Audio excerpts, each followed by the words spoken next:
क्या होता है जब भारत की एडवांस तकनीक और रूस की मिलिट्री पावर मिलती है? The world is left in shock when Russia's BrahMos missile triggers NATO's sirens.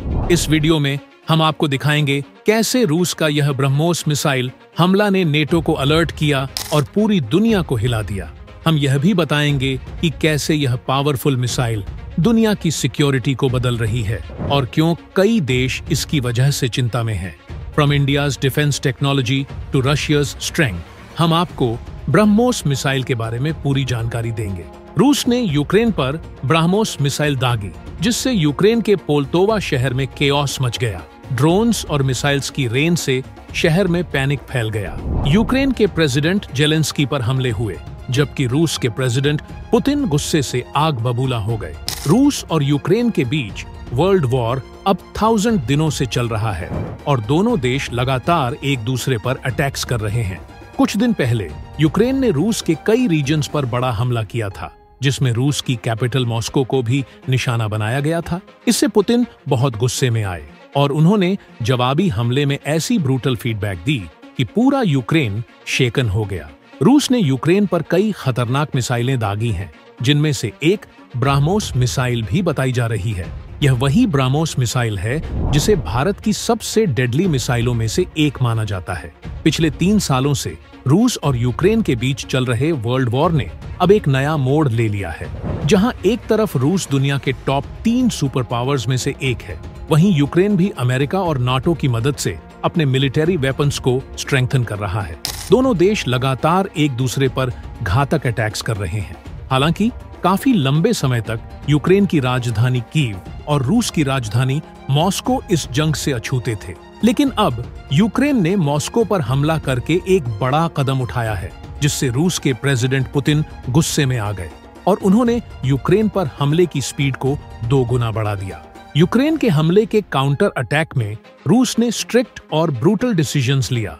रूस ने पलता शहर में मिसाइलों की रेन कर दी, जहां रूस का निशाना यूक्रेन की सेना का मिलिट्री ट्रेनिंग सेंटर था, लेकिन इसके पास एक हॉस्पिटल भी था जो मिसाइलों का टारगेट बन गया। बताया जा रहा है कि जब रूस ने यह मिसाइलें गिराई तो पोल्तोवा शहर में हर तरफ आग की रोशनी और धुएं के काले बादल फैल गए थे। इस हमले में 200 से अधिक लोग घायल हुए थे, जबकि 51 लोगों ने अपनी जान गंवा दी थी। दोस्तों, जब 2 देशों के बीच वॉर होती है तो हम लोग को सक्सेस या फेलियर बनाने में सबसे बड़ा हाथ होता है।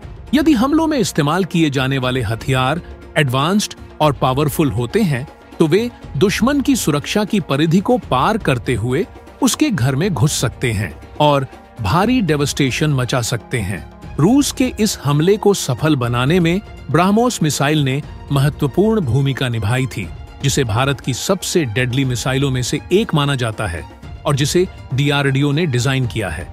अब सवाल यह है कि भारत द्वारा बनाई गई मिसाइल रूस के पास कैसे पहुंची।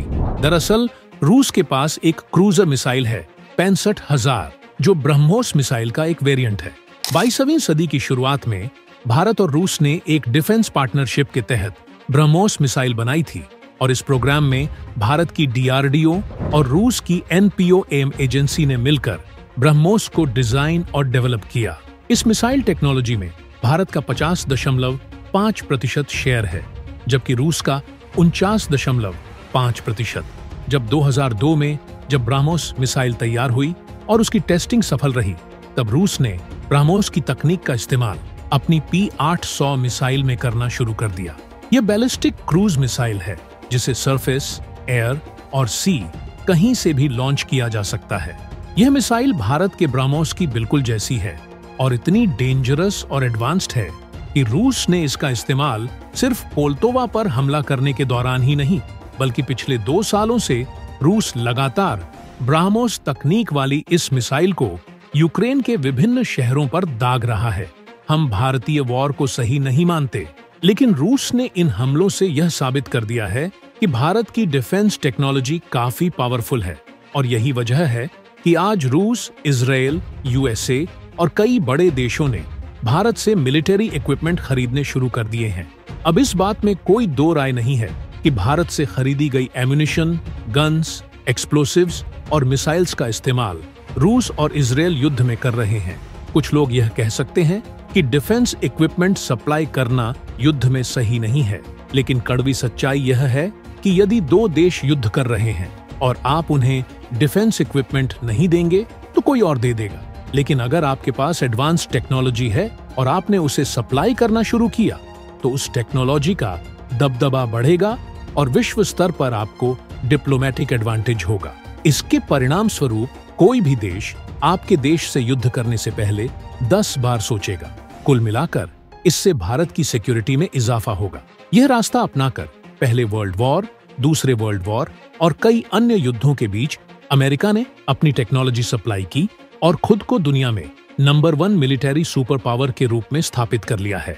लेकिन इस मुद्दे को गहराई से समझना जरूरी है कि युद्ध के दौरान किसी देश को वेपन्स देना फायदे का सौदा कैसे होता है। ध्यान से सुनिए, युद्ध लड़ रहे दोनों देशों को वेपन्स की सख्त जरूरत होती है। उस वक्त वे देश उनके लिए करोड़ों या बिलियंस ऑफ डॉलर्स तक खर्च करने को तैयार होते हैं और भारत के मिसाइल्स और डिफेंस सिस्टम्स की मांग आज दुनिया भर में बढ़ रही है, क्योंकि ये एडवांस्ड होने के साथ साथ अमेरिका, रूस और इजराइल के वेपन्स की तुलना में काफी सस्ते भी हैं। हमें वेपन्स को बेचने से 2 फायदे मिलते हैं। पहला, इकोनॉमिक बेनिफिट। हथियारों की डील में बड़े पैसों का लेन देन होता है, जिससे देश की इकोनॉमी को बूस्ट मिलता है। दूसरा, डिप्लोमेटिक और स्ट्रेटेजिक पावर।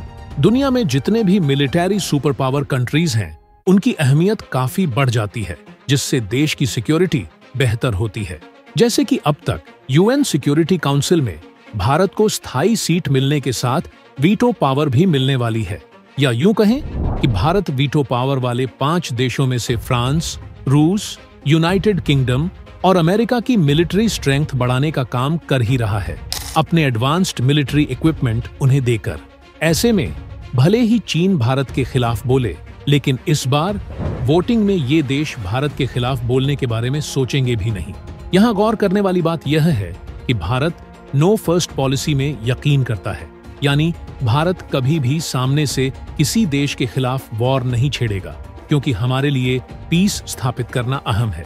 इसीलिए भारत डिफेंस टेक्नोलॉजी सप्लाई करके इकोनॉमिक प्रॉफिट कमा रहा है। वहीं अर्जेंटीना, नाइजीरिया और आर्मेनिया जैसे छोटे देशों को भी अपनी मिसाइल्स, एम्यूनिशन और ड्रोन टेक्नोलॉजी देकर उनकी मदद कर रहा है, ताकि उनके ज्यादा मिलिट्री पावर वाले पड़ोसी देश उन्हें तंग न कर सकें। गरीब देशों को भी अपनी रक्षा करने का अवसर मिल सके और दुनिया में शांति बनी रहे, जैसे कि भारत फिलीपींस को ब्रह्मोस मिसाइल देने वाला है।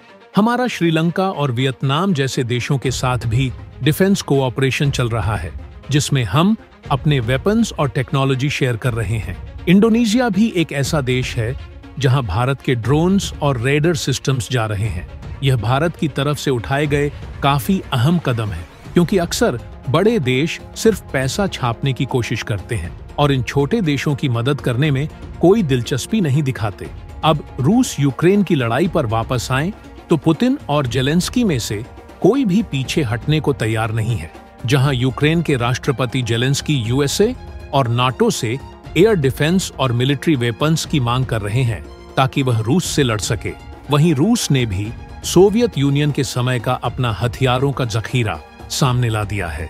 अगर आपको यह वीडियो अच्छा लगा हो तो इसे लाइक और शेयर करके इस पर 5100 लाइक्स करवाने में हमारी मदद कीजिए और ऐसी दिलचस्प खबरों के लिए हमारे चैनल को सब्सक्राइब करके पास वाली घंटी बजाना मत भूलिए। जय हिंद, जय भारत।